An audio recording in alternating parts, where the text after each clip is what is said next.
美国民主党旗下的模范工厂阿肯色州卡姆登通用动力武器工厂发生一场大爆炸，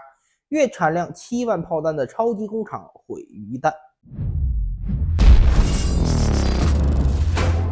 欢迎各位收看本期迷彩虎，我是虎哥。最近美国发生了一件大事儿，位于美国阿肯色州卡姆登的通用动力武器工厂发生了一场大爆炸。那虽然这场爆炸包括 CNN 在内的美国主流媒体，尤其是美国民主党媒体基本上无人报道，但是网络媒体和一部分共和党旗下的媒体快传疯了，到处都在传这件事情。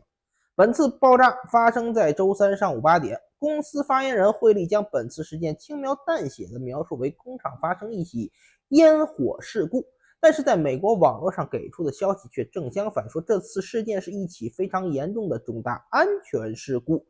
说这次爆炸呢，造成2人受伤，1人死亡，其中死亡的那个工人尸骨无存。同时，工厂里面存储的成品和半成品的标枪导弹、地火导弹和155榴弹炮炮弹的推进剂装药损失无数，目前无法进行估计。该工厂大概率遭受致命损失。如果说单纯是一次工厂爆炸案，倒也没那么多可说的。但问题是，这次爆炸的阿肯色州卡姆登的通用动力武器工厂，那可是民主党的模范企业呀。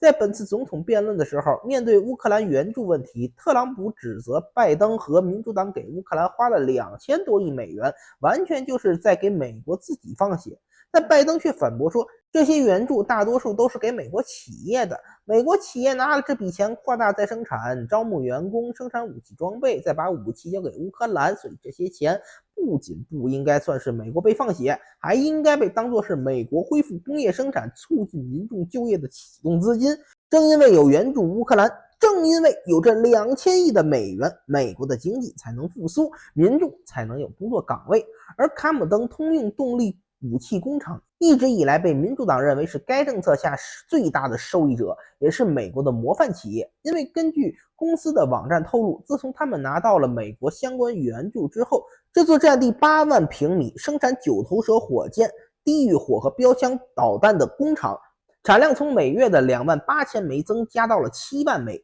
如此巨大的产量，一定是在民主党支持下的模范企业。这个企业的存在就证明了民主党援助乌克兰的重要性和正确性，更是证明了美国援助乌克兰最后拿到的好处是美国自己的呀。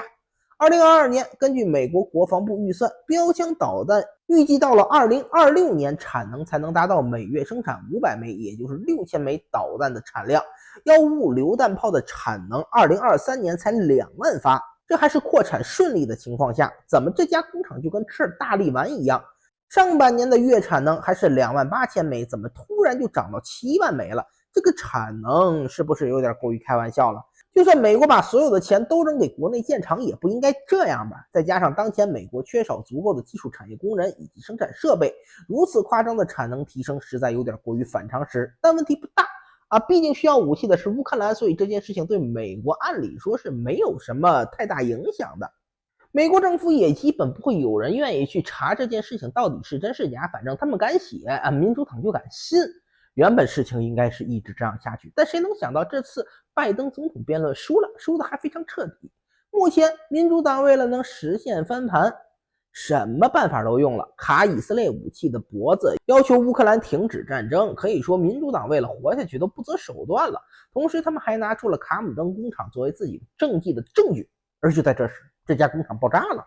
并且根据有关人员说，这次爆炸导致卡姆登工厂失去了过去建立起来的工厂产能，通用公司很难短时间内将产能恢复到每月生产28000枚各型弹药。也就是说，民主党的这个模范企业砰的一声没了，你早不没晚不没，偏偏在民主党竞选辩论失败，需要实际证明自己的执政水平的时候没了。